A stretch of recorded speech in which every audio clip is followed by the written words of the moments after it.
we've got Hurricane Ian coming our way, or maybe not coming our way, maybe hitting the Panhandle, or hitting down in Fort Myers. Who knows? We're 4 or 5 days out at this point.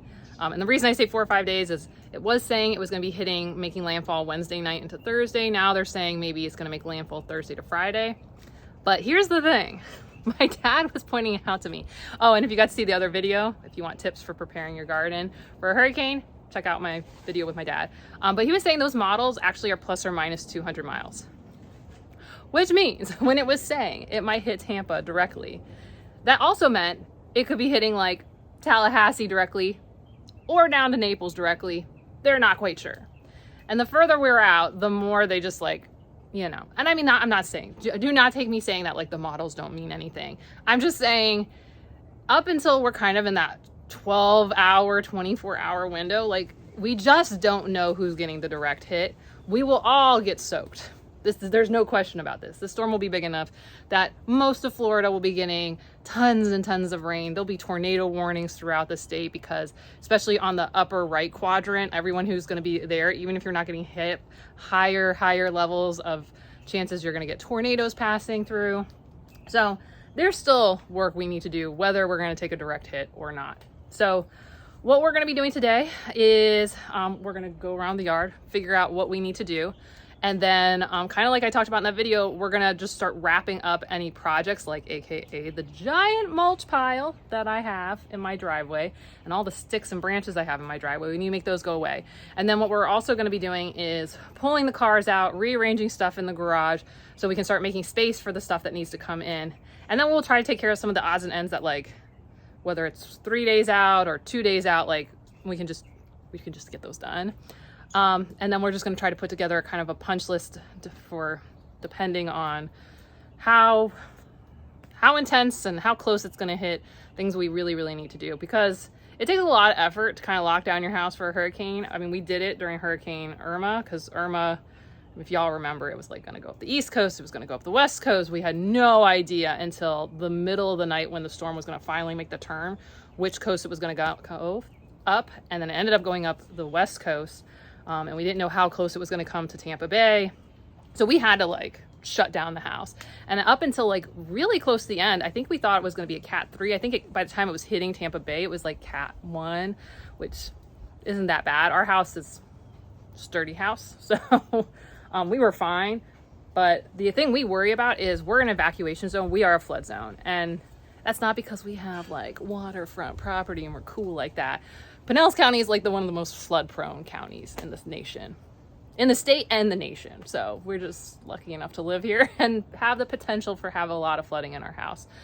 So we always have to do things like sandbag, depending on where they think the storm surges are going to be, because we're not that high above water, which is like a lot of Florida. So we're going to start off. So the reason I'm back in this corner is because this is where we're going to dump the last of the mulch. It's kind of dirty mulch. It's very messy with like palm fronds and junk in it. So this would be a great place. It doesn't matter how like cute it looks, and it can help suppress the weeds and feed things like our bananas. And I've got a bunch of bananas.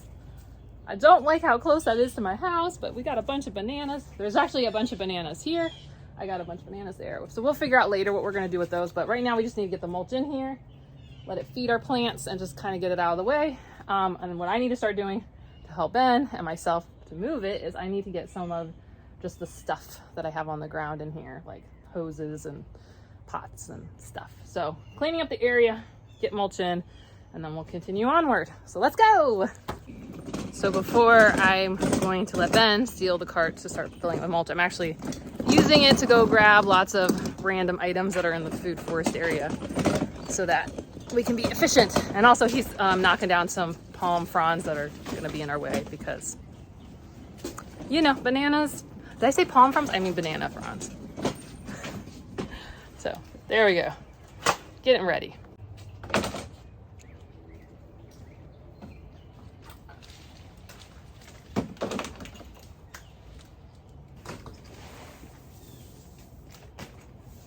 I didn't even think about, like, are we gonna do anything about the hose?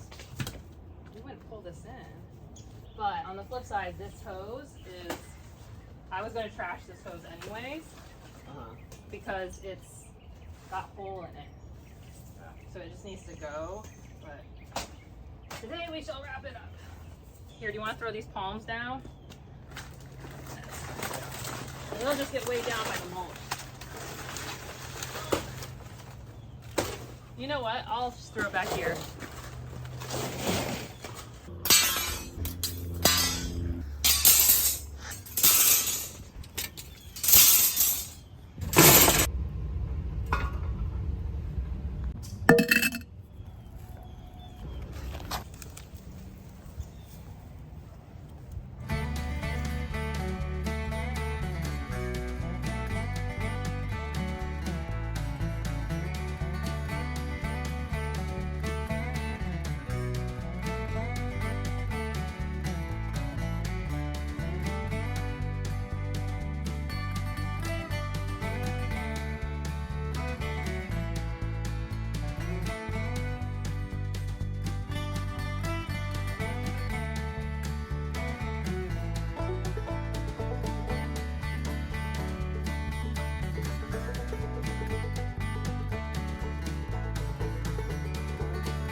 So the 11 a.m. update just came out from the Hurricane Center. Hey Ben, the 11 a.m. update's out.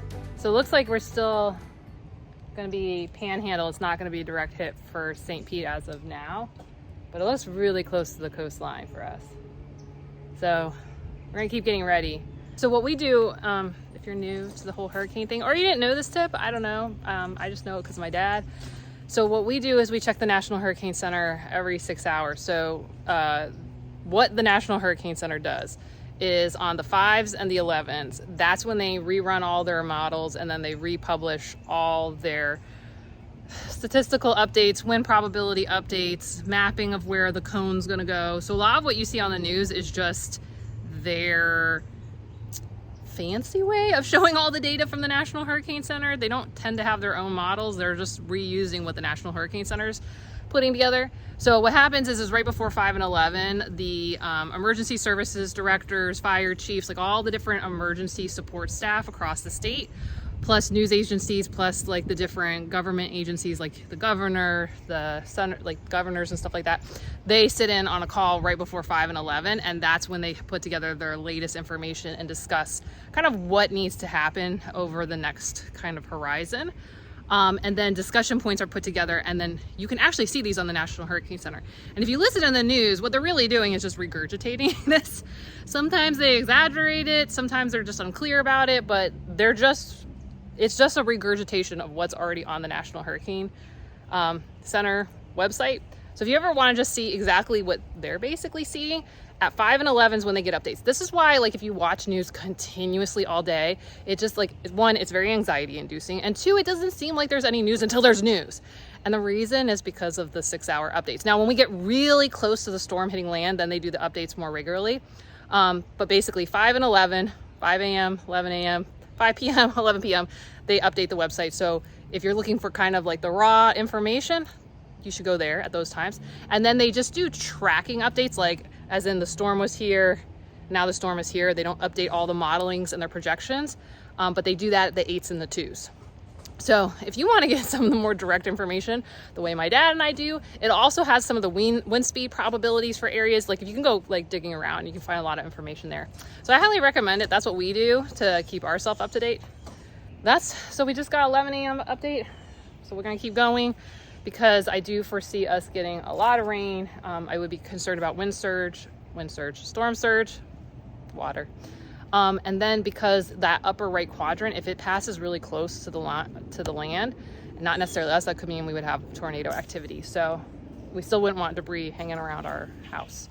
But it does look like as of today and now, from the latest update, is that as it's passing near us, it's no longer going to be a major hurricane. So if we're at like a Cat 1, Cat 2, you know, those aren't as bad. Cat 1, well, my first experience with a Category 1 was Hurricane Irene, and it's the Hurricane Irene of the 90s. And literally they were like, oh, it's a tropical storm, and it got upgraded to a hurricane like at the last minute. And literally, because I went to a Catholic high school, the Catholic diocese had been like, no, y'all can go to school. Public schools were like, we'll shut down for the day. But Catholic schools like, you can come to school in a tropical storm. It isn't a big deal. And in the middle of the school day, they were like, oh, it's a hurricane, go home. And my school was like 25 miles from my house. So, and my mom is like an ER OR nurse, so she couldn't just be like, yeah, peace out everybody. And then my dad, of course, if it's a hurricane and it was hitting the county, he couldn't just be like, yeah, no, I'm gonna just ditch and go get my kids. So luckily I got a ride home, but we were literally driving home in a hurricane as it was hitting. But that was a Cat 1, it wasn't that. So onward with preparing.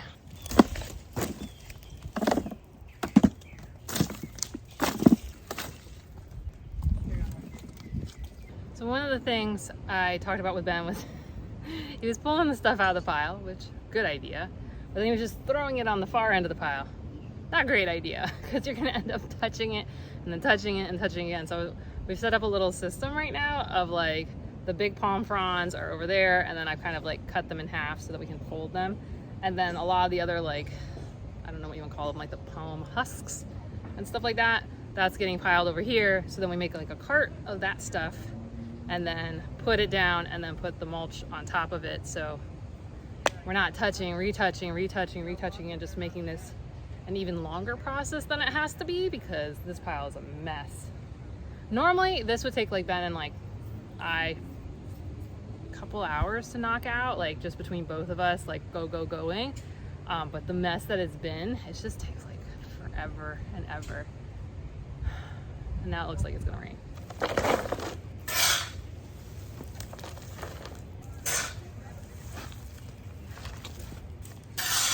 It's finally starting to feel like we're making progress on this pile again. Yay. Yeah.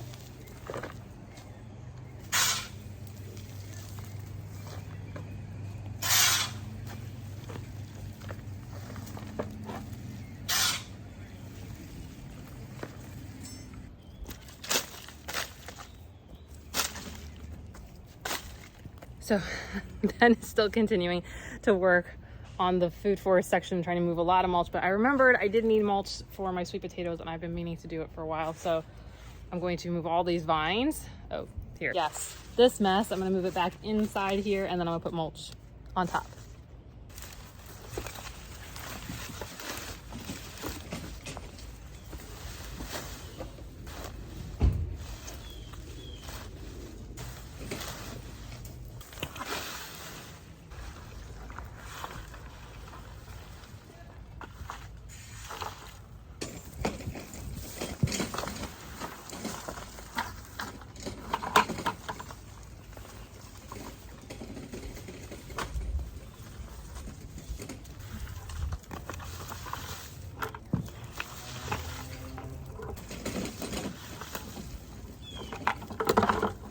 That's all full. Found some more weeds, so I figured I'm here, get these silly day flowers. So this is nice and full. The mulch pile is slow going. So we're gonna check out how what Ben's been doing back here, and oh my goodness. This is piled a bit high. Well, we'll do what we gotta do. Yeah, this is just he was very enthusiastic about piling back here. Very enthusiastic. So that's a good thing. We're gonna have to spread a lot of this out. Now that I've spread it, does this look better? Yes. Okay. Yes, it does. Good job, Ben. Awesome. You were right. I'm the delivery lady. I just get bunches of mulch for him. They just keep bringing them to him. Here, you want me to take it? Okay. You go get a drink. Oh, water, Gatorade. Sweat reduction. We're getting close on this pile. It's gonna happen. Anytime now. And then we can do all the, other hurricane prep that we're supposed to be doing.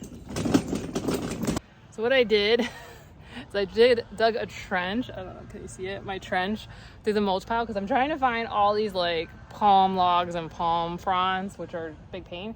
And they've all been oriented kind of this way. So I dug a trench this way, and I think I found the last of it. So hopefully this is like gonna go way faster. And a lot of the like big chunks Ben and I have scooped out. No, he did a lot in the beginning. We've kind of been trading off doing different things and rotating around. So it's kind of like, you remember when you're like in first or second or third grade and like your teacher would be like, you have a workstation, and then you would rotate workstations. Kind of feel like that's what we're doing. We're just rotating, like, oh, you do this, then I'll do this, then I'll switch, and then we switch again. Because when you're doing this for hours and hours, it just gets I don't know, for me, it starts to get tedious. So being able to like rotate, like, oh, okay, right now I'm just like filling up the cart, or I'm doing the buckets, or I'm pulling out the whatever, or kind of just breaks up the, is this ever going to end feeling that is this mulch pile.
So I just went in and grabbed some lunch, a really late lunch, 2 o'clock lunch. But the good thing is I was able to go check out the National Hurricane Center update. So Sunday, 2 o'clock, it looks like it moved slightly to the left, but the challenge is that what they're reporting is that the models are actually starting to diverge. So like the European model is showing Tampa Bay as a direct hit, but then the GS model is showing like kind of more towards like the Panhandle, Tallahassee area. So not a great thing. It's not uncommon that this happens. So really will take until we get into the Gulf of Mexico before they have the converging of the models. Converging of the models just ends up telling us that like probably gonna hit there. So we're still gonna have to finish that. So what I am gonna do is I had already started sprouting corn before we knew this was gonna happen based on some tips y'all gave me, because you were like, hey, put them in water for like a day or two before you go put them in the ground. And I did, and that was like 3.5, 4 days ago before we knew we were getting a hurricane. And now my little corns are all sprouting, so I am now going to go put them in the ground in spite of the fact that there's a hurricane. I'm also going to go and up pot some of these seedlings, because whether they're going to stay outside or go be in my garage for a day or two, having a larger container will be helpful, just so that moisture variation, because if I have to evacuate, like if they're in these little trays, it's not gonna go very well for them. So I might as well up pot the ones that are doing okay, you know. And then Ben's gonna help finish that mess. It's taking forever. We had to do it anyways. Even if there wasn't a hurricane, we needed to get it done. So one way or the other, this is happening. This is getting done. So while Ben is finishing up his lunch, I'm gonna go start planting corn. Let's go plant some corn. So here is my corn. Yay! And so what I did is I put them in a giant puddle of water for about I think I went to day 3, and then I emptied it, and then I put it in a wet paper towel, and you can see they're all sprouting. I can't wait to put these in the ground. So that sounds like both an enthusiastic and but you can see there's like lots of little sprouty sprouts. So these are the 2 types that I got from Southern Exposure. So I don't want to totally lose these, and we're going to get a ton of rain over the next few days anyways. So I might as well plant them. And I mean, they're not going to get that big. So if we get a ton of rain, they might drown. I would worry about them drowning more than I'm worrying about them getting knocked over. So I might as well get them in the ground and, you know, not totally waste them. Because I was going to not plant anything, but if I don't plant them, they're just gonna die. And I'm sure someone's gonna say like you could put them in a container, but I'm just really feeling like I'm going to fail at container gardening right now. So I don't want to do that. I'm going to put them where they go.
So I just potted some scarlet hibiscus.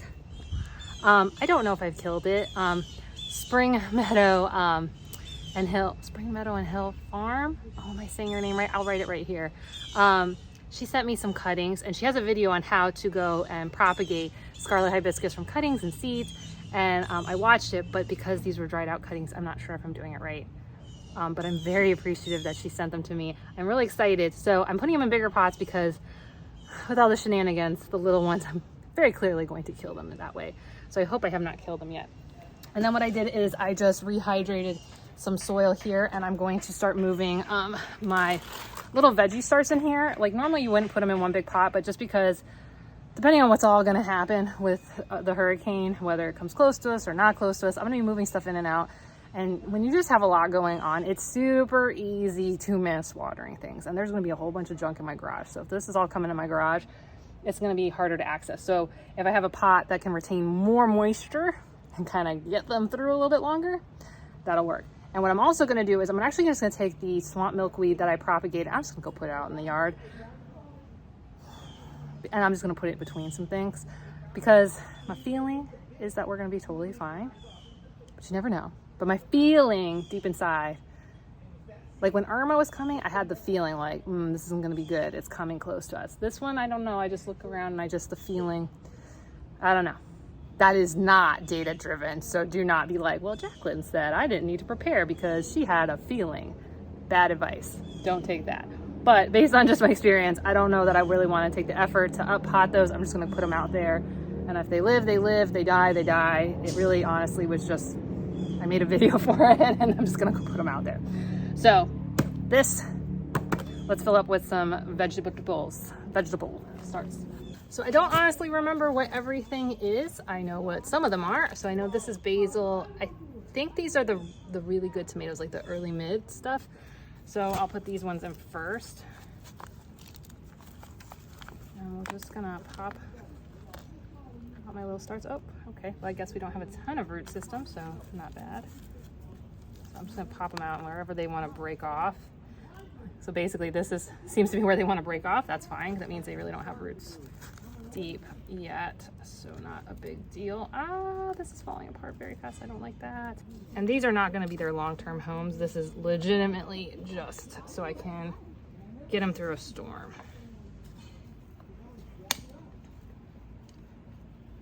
Okay, we're gonna just take you and we're just gonna shove you in between. And remember, with our tomatoes, we can plant them deeper than where the roots are. So like if you look, like the roots, like most people might think you just stop right there, but we can go plant it like way up to here if we want, and we do want. So I'm just gonna stick it in here.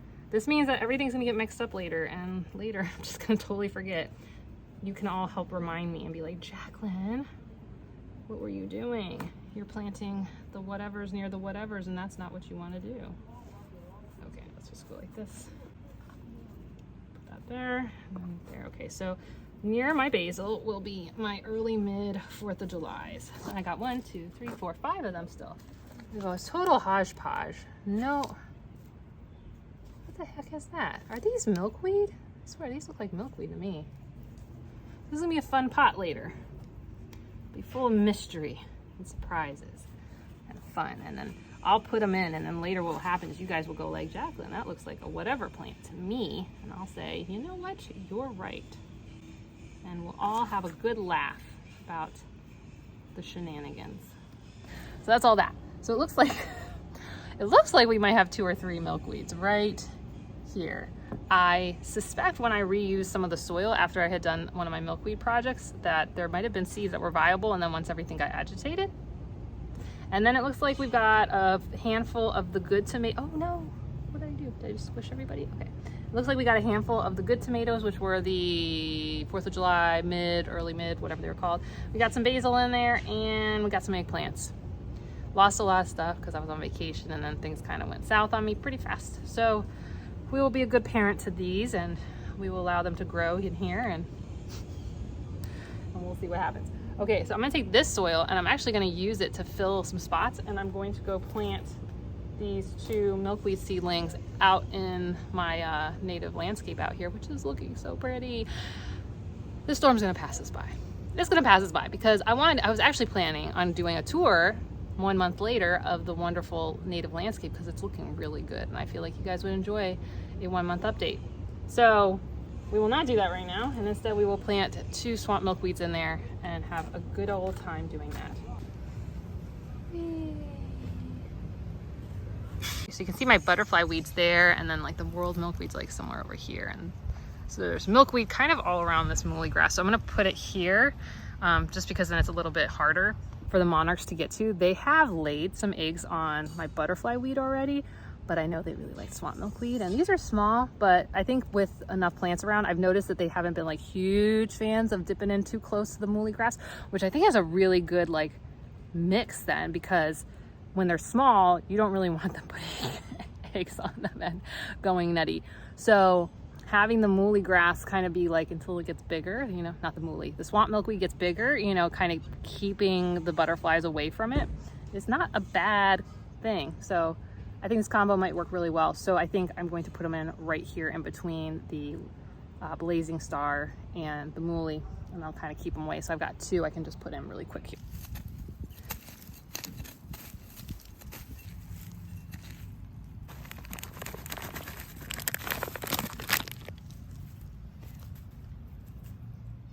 So now I got a hole that's got dirt in it because the mulch is so thick still. They kind of need some help getting out to some nutrition. So we'll add a little extra there. Like a nice little root system, and there's our swamp milkweed. So we can just smush it in. Add a little bit more soil around it. Let's do this. And we'll just fill in the hole, and then I'm just gonna put this mulch right back around it. There we go. Already monarch's like, you have food for me? So I'm digging all the way until I see dirt, and now I'm filling it up with this soil. Okay, and there. Take this stuff and put it all around here for our little milkweed, and then just fill in around. There we go. Now I've also emptied all my containers. So reuse these for other goodies.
So it has taken about 6 hours to clear what filled up all that space today. Kind of see where the stain from this morning was.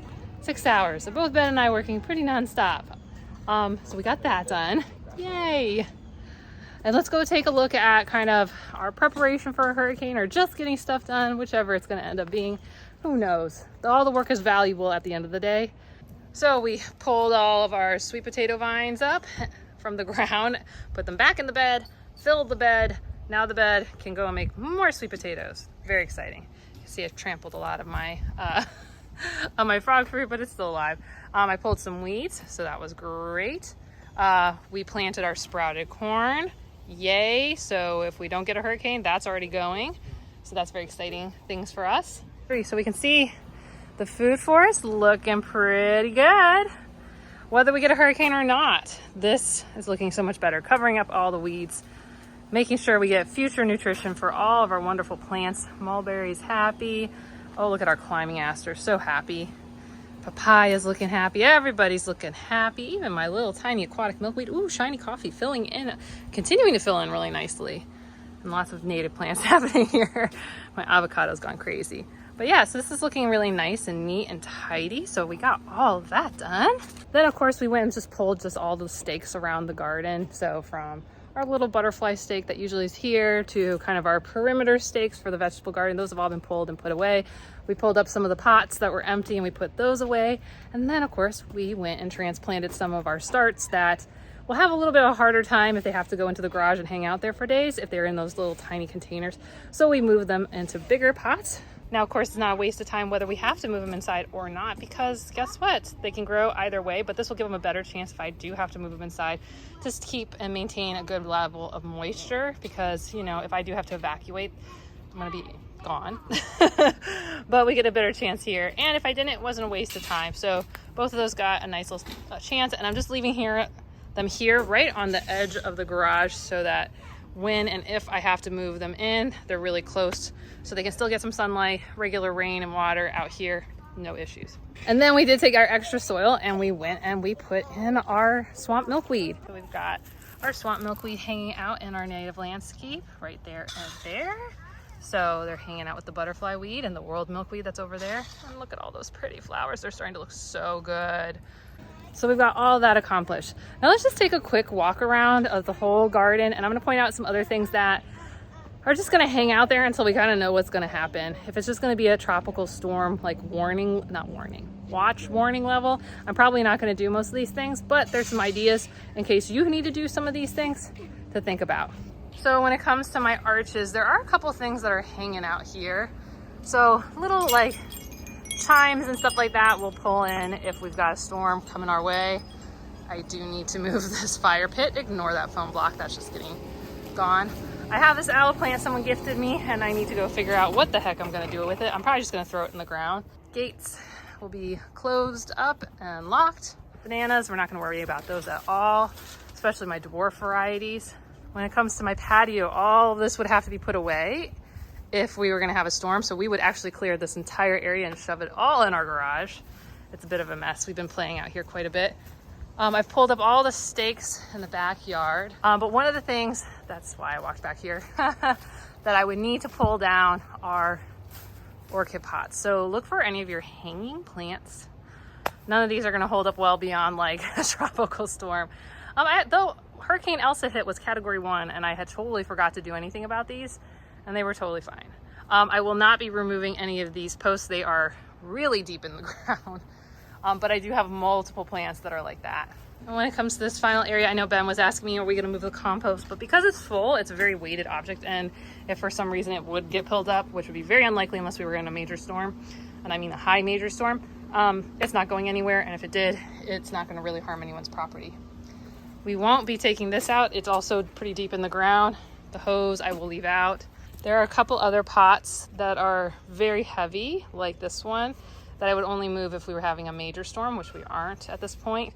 So we're not gonna be moving that. And even this, it's really super low. I wouldn't be moving this unless we had a major storm. Cat 1 or 2 is really not gonna do anything to it because it's so low to the ground. And then again, over here, I've got some hanging pots with orchids in it. Oh, and it's just about to flower. But of course we would go and move those all inside. And then of course, major storm, we would move all of these branches. But thank goodness it's not looking like a major storm, so I don't have to move any of that stuff. Because moving them to this place in the first place was very hard. So Cat 1, Cat 2, or it's breezing by the coast, or tropical storm, tropical depression, I am not moving this stuff. And then even these tomato cages, only going to move these if we're gonna be hit by a major storm. So I'm not gonna even worry about them. Mostly it's gonna be hanging items for me that are the last things I'm gonna need to grab if we get a hit. So that's not too bad. And then cleaning up the patio. Oh, the patio. So whether we're gonna get hit by a tropical storm, a hurricane, a minor hurricane, a major hurricane, I hope this helped you get inspired, reminded you of some things you need to do, and get you the motivation to go get it done so that you can have a more peaceful experience with Hurricane Ian. I don't know how much we can do on that, but everyone needs to be safe. So get done what you need to get done, whether it's for storm prep or just to get your garden going because it's fall, hey. And if you need some tips on whether you need to move stuff or not move stuff, check out this video with my dad, who is a former fire chief, Emergency Services Director, Public Safety Director for Broward County and Pinellas County right here. YouTube thinks you want to watch this. Be safe, and I'll see you soon. Bye.